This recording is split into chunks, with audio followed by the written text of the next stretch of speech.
Shri cement के chairman Shri Harimohan बांगुर जी, managing director Shri Neeraj Akhouri जी, आज के इस कार्यक्रम में श्री सीमेंट से जुड़े हुए सभी पदाधिकारीगण, एटा के सभी मेरे उपस्थित बहन और भाइयों, एटा को आज उत्तर प्रदेश शासन की डबल इंजन की सरकार की नई औद्योगिक नीति के अंतर्गत श्री सीमेंट के रूप में एक नई उपलब्धि आज हासिल हो रही है। इस नए निवेश को जमीनी धरातल पर उतरने और इसके शुभारंभ के अवसर पर संपूर्ण एटावासियों को, बांगर परिवार को, श्री सीमेंट परिवार को मैं हृदय से बधाई देता हूं, अपनी शुभकामनाएं देता हूं। बहनों और भाइयों,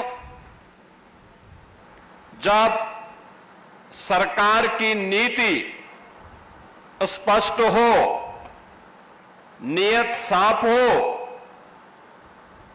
अपराध और अपराधियों के प्रति जीरो टॉलरेंस की नीति के तहत कार्य करने की दृढ़ इच्छा शक्ति हो, तो परिणाम विकास के ऐसे ही आते हैं जैसे आज एटा में हम सबको देखने को मिल रहा है।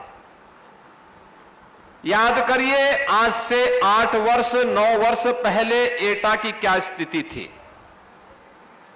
ये वही एटा है जहां पर माफिया और अपराधियों का बोलबाला था।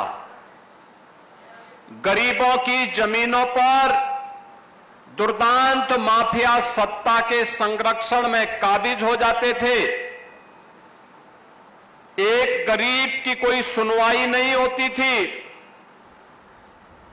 जब उसकी स्वयं की संपत्ति सुरक्षित नहीं है तो वह सरकार उसके लिए, विकास के लिए, उसके कल्याण के लिए कोई अन्य कार्य क्या करेगी।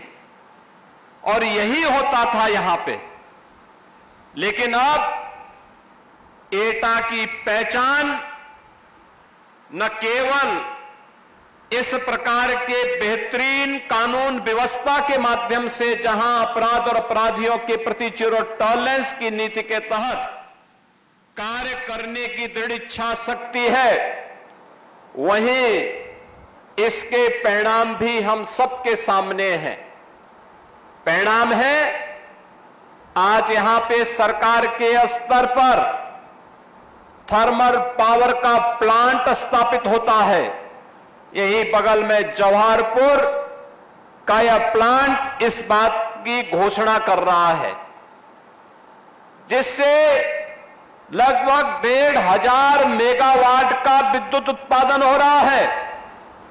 और विद्युत उत्पादन के साथ यहां पे लोगों को स्वच्छ और सुंदर वातावरण मिल सके, उसका फ्लाई ऐश का बेहतरीन उपयोग हो, इसके लिए श्री सीमेंट परिवार ने उसी के बगल में यह श्री सीमेंट के नए प्लांट के लिए लगभग 750 करोड़ रुपए के यह प्लांट यहां पर स्थापित किया है। आप देख रहे होंगे दोनों में निवेश लगा है। एक में सरकार ने निवेश किया है, एक में बांगर परिवार ने श्री सीमेंट के मां के प्लांट के लिए निवेश किया है। दोनों में रोजगार भी उत्पन्न हो रहा है, प्रत्यक्ष भी और अप्रत्यक्ष रूप में भी। आप देख सकते हैं कि यह जो श्री सीमेंट का प्लांट यहां पर स्थापित हुआ है, प्लांट एक है, लेकिन इसके माध्यम से प्रत्यक्ष रूप से 500 लोगों को यहां पर कार्य मिला है। 3000 से अधिक लोगों को अप्रत्यक्ष रूप से कार्य मिला है। कोई ट्रक के लिए, कोई ट्रक में सहयोग करने के लिए, और इसके बाद जहां जहां पर इन लोगों ने इस सीमेंट को बेचने के लिए अपने स्वयं के लोग स्थापित किए होंगे, वहां के व्यापारियों को भी अपने व्यापार को आगे बढ़ाने के लिए श्री सीमेंट ने एक अवसर दिया है। ऐसे सैकड़ों लोगों के लिए नए रोजगार के अवसर उपलब्ध करवाने की आवश्यकता, और यही है विकसित भारत की आधारशिला, यही है आत्मनिर्भर भारत की आधारशिला। याद करिए, आप में से बहुत सारे लोग ऐसे होंगे जिन्होंने अपना बचपन देखा होगा, तब सीमेंट कंट्रोल से मिलता था। यानी अगर आपकी पहुंच है तो एक बोरा सीमेंट किसी प्रकार से मिल पाती थी। ये कांग्रेस के समय की बात है। उस समय लोगों के लिए सुविधाएं नहीं थी, घर बनाना कठिन था, लोग चोरी छिपे सीमेंट खरीदते थे। विकास कैसे होता है? कांग्रेस हो या समाजवादी पार्टी, इनकी दृष्टि सबका साथ और सबके विकास के प्रधानमंत्री मोदी जी के विजन के अनुरूप नहीं थी। एक संकुचित दृष्टि इन दलों की होने के नाते इन लोगों ने साथ तो सबका लिया, लेकिन विकास अपने परिवार का किया, अपने परिवार के लिए किए। परिणाम क्या था? प्रदेश भी और देश भी पिछड़ता गया, गरीबी बढ़ती गई, अराजकता उनके गुंडों के द्वारा बढ़ती गई।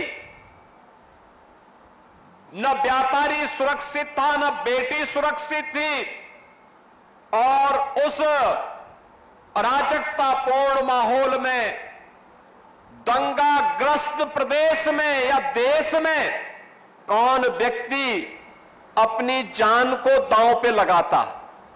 ये नहीं हो पाता था। याद करिए, जब ये देश आजाद हुआ था 1947 में, 1947 से लेकर के 1960 तक यह देश दुनिया की छठी अर्थव्यवस्था थी, छठी अर्थव्यवस्था थी।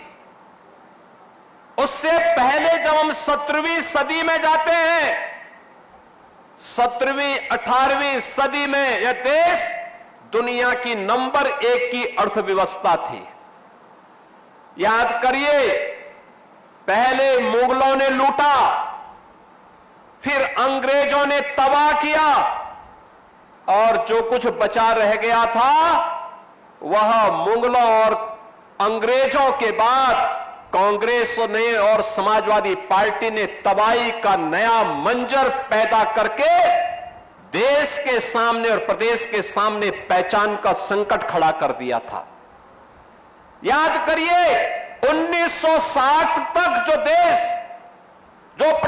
देश दुनिया की छठी अर्थव्यवस्था रही हो, वह देश 2014 तक आते आते आगे बढ़ने की बजाय दुनिया के अंदर हमारा स्थान अब 6 से 11वें स्थान पर आ गया।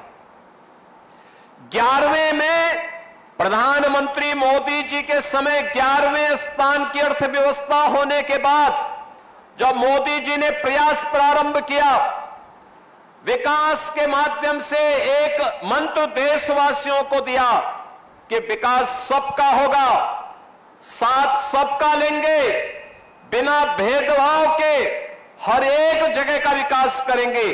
परिणाम आया, आज भारत दुनिया की चौथी बड़ी अर्थव्यवस्था बन गई है, और आने वाले 2 वर्ष में भारत दुनिया की तीसरी बड़ी अर्थव्यवस्था होगा।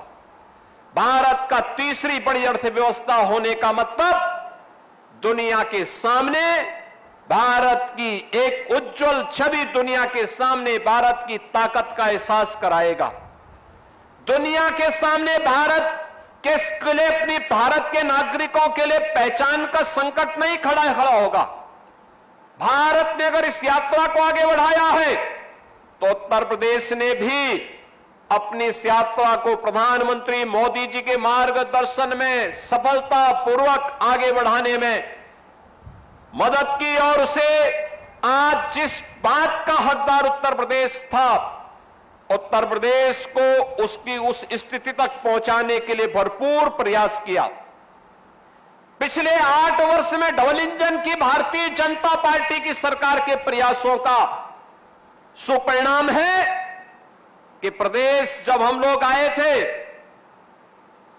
2017 में, यह उत्तर प्रदेश देश के अंदर 7वें स्थान पर गिना जाता था और आज उत्तर प्रदेश देश के अंदर नंबर 2 की अर्थव्यवस्था बन चुका है।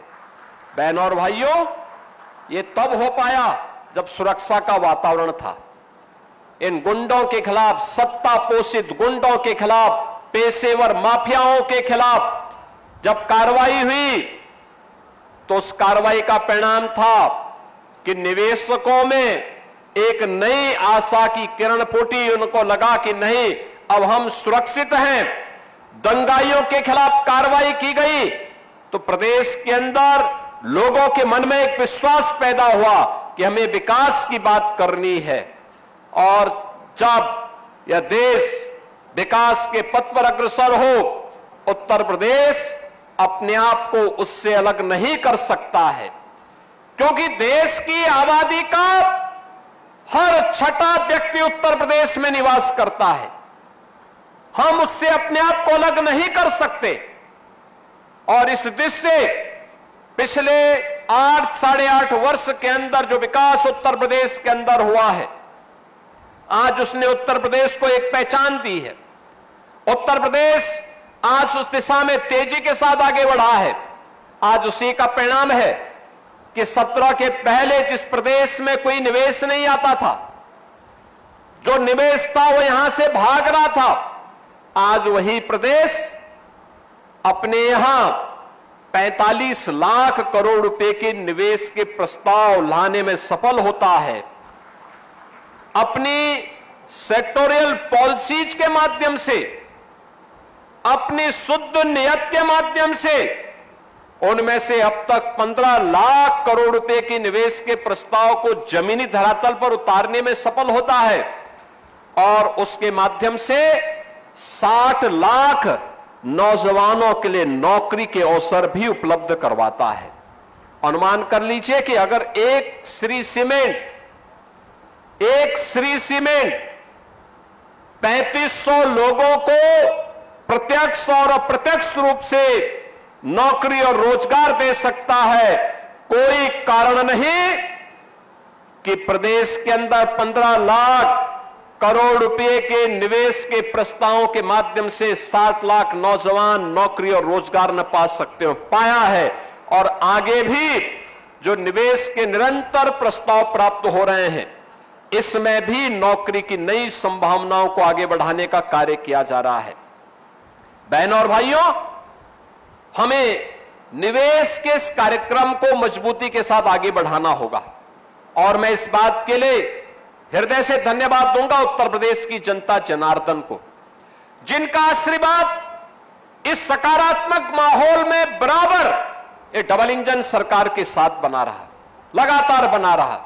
और उसी अभियान के साथ आपको जोड़ने के लिए ये केवल एक यूनिट का उद्घाटन नहीं, एक प्लांट का उद्घाटन नहीं, श्री सीमेंट हमारे साथ हमारा पुराना उत्तर प्रदेश सरकार का सहयोगी है, जो प्रदेश के अंदर निवेश करने के लिए उत्सुकता दिखाई है।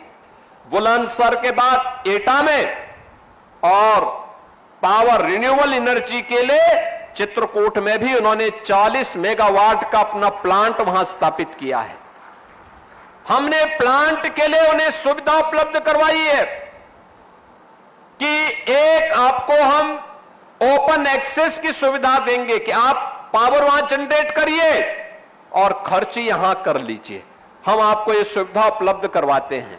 परिणाम है कि उनके द्वारा जो ग्रीन एनर्जी वहां बनाई जा रही है, सोलर पावर वहां तैयार की जा रही है, उसका उपयोग करने की सुविधा उन्हें इस प्लांट में यहां उपलब्ध करवाई जा रही है। यह सरकार की नीति का परिणाम है। कि सरकार ने सुविधा उन्हें दी है, सरकार ने उन्हें हर प्रकार से सुरक्षा के साथ जोड़ा है। और प्रदेश में जब इस प्रकार का माहौल बनता है तो उस प्रदेश के युवाओं को फिर यहां से पलायन नहीं करना होता है। उस प्रदेश के लोगों को, नौजवानों को नौकरी के लिए देश और दुनिया के सामने नहीं जाना होता है। आज सरकार के स्तर पर भी नौकरी दी जा रही है। अभी हाल ही में आपने देखा होगा, उत्तर प्रदेश पुलिस बल में हमने 60,244 पुलिस की भर्ती की। एटा के भी तमाम नौजवान भर्ती हुए। उन नौजवानों को आज अपने ही प्रदेश में बिना भेदभाव के नौकरी मिल रही है, बिना चेहरा देखे हुए नौकरी मिल रही है। अगर योग्य है उसको प्रदेश में नौकरी मिलेगी, योग्य है वह सरकारी नौकरी पाएगा, योग्य है निजी क्षेत्र में अच्छे पैकेज के साथ नौकरी पाएगा, योग्य है उसको सरकार तमाम प्रकार की सुविधाएं दे करके स्वयं का उद्यम स्थापित करने के लिए प्रेरित कर रहा है। मुख्यमंत्री युवा उद्यमी स्कीम अभी हम लोगों ने लागू की है। मुख्यमंत्री युवा उद्यमी स्कीम के माध्यम से अब तक उत्तर प्रदेश में जनवरी से लेकर के अब तक 70,000 नौजवानों को हम लोगों ने ब्याज फ्री और गारंटी मुक्त ऋण की सुविधा उपलब्ध दिया है और मार्जिन मनी भी उपलब्ध करवाने का काम किया है, जिसके माध्यम से उनके द्वारा निवेश के कार्यक्रम को, नए उद्यम स्थापित करने की दिशा में वे लोग आगे बढ़े हैं। आज एटा की पहचान जब पावर प्लांट से, नए सीमेंट के प्लांट से और अपनी परंपरागत उद्यम यहां के वन डिस्ट्रिक्ट वन प्रोडक्ट के माध्यम से जलेसर के घुंघरू और घंटे से हो रही है। हर मंदिर में, हर देव स्थान में जब कोई व्यक्ति किसी देव उपासना के लिए कोई घंटी बजाता है, कोई घुंघरू किसी संगीत के महफिल में बजाता है या किसी मंदिर में कोई घंटा बजाता है तो हर व्यक्ति का स्मरण हो पाता है कि मैं एटा से है और जलेसर से है। जलेसर की पहचान और एटा को एक नई पहचान मिलती है। यानी आपके बगैर देव मंदिर की पूजा भी अधूरी और आपके बगैर किसी संगीत और कला की महफिल भी अधूरी रह जाएगी। और इसलिए बहनों और भाइयों, आज उत्तर प्रदेश की इस यात्रा को प्रधानमंत्री जी ने 2047 में विकसित भारत की बात देशवासियों से कही है। 2047 में विकसित भारत होगा, तो विकसित भारत जब होगा तब उत्तर प्रदेश कैसा होगा, उसके लिए उत्तर प्रदेश को भी विकसित करना होगा। विकसित भारत का विकसित उत्तर प्रदेश, इसके पूरे रोड मैप पर अभी आपने देखा होगा उत्तर प्रदेश के विधानमंडल में, विधानसभा और विधान परिषद में 24 घंटे लगातार बहस चली है। हमने उसके सेक्टर तय किए हैं, उसके थीम तय की है और बहुत शीघ्र हर जनपद में हम उन विद्वानों को भेज रहे हैं जो यहां के युवाओं को अलग अलग सेक्टर के अनुरूप तैयार करके एक विकसित भारत के, विकसित उत्तर प्रदेश के लिए जनता जनार्दन के सुझाव को लेकर के फिर अपनी कार्य योजना को पूरी प्रभावी ढंग से आगे बढ़ाने में मदद करने का आह्वान करेगी। और आज इसी दिशा से मैं यहां पर उपस्थित हुआ हूं। मेरे लिए प्रसन्नता का विषय यह भी है कि श्री सीमेंट केवल एक प्लांट नहीं है सीमेंट का, इसके द्वारा अपने CSR के मद से लोक कल्याण के अनेक कार्यक्रम किए जा रहे हैं और उसमें से एक है भारत के सेना के, अर्धसेना के और उन शहीद परिवारों के लिए जिन परिवारों ने देश की सुरक्षा के लिए अपनी शहादत दी है, उन परिवारों के उत्थान और उनके कल्याण के लिए भी श्री सीमेंट फ्री में सीमेंट उपलब्ध करवाने का काम करता है। अकेले इस यूनिट ने अब तक 183 परिवार को सीमेंट उपलब्ध करवाने का काम किया है।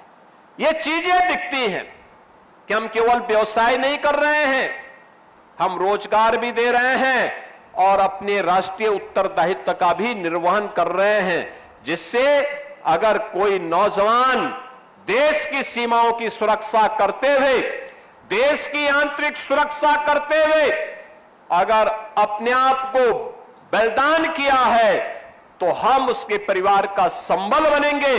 जब ये बात हर भारतीय के मन में आएगी तो बहनों और भाइयों, फिर भारत की सेना के जवानों का शौर्य और पराक्रम उसी प्रकार से बोलेगा जैसे ऑपरेशन सिंदूर के अंदर हमने देखा है। कैसे भारत के बहादुर जवानों ने दुश्मन के दांत खट्टे करके उसे चिल्लाने के लिए मजबूर कर दिया था। और यह तब होता है जब पूरा देश उनके साथ खड़ा होता है। बहनों और भाइयों, आज के इस अवसर पर मैं श्री सीमेंट को इस बात के लिए आश्वस्त करता हूं कि उत्तर प्रदेश सरकार ने अपनी पॉलिसी के अंतर्गत इस प्रतिष्ठान के साथ जो भी वायदे किए हैं उसे ससमय आगे बढ़ाने का कार्य करेगा। और मैं भी इस बात के लिए आपको आश्वस्त करता हूं, एटा आज विकास के जिन बुलंदियों को लेकर के यहां के जनप्रतिनिधियों की रुचि के कारण आगे बढ़ रहा है, आधुनिक इंफ्रास्ट्रक्चर के साथ, 4 लेन की कनेक्टिविटी के साथ, लोक कल्याण के तमाम कार्यक्रम, चाहे वह किसानों के लिए हो, युवाओं के लिए हो, उद्यमियों के लिए हो, महिलाओं के लिए हो, उन सभी को उसी मजबूती के साथ आगे बढ़ाने का हम कार्य करेंगे।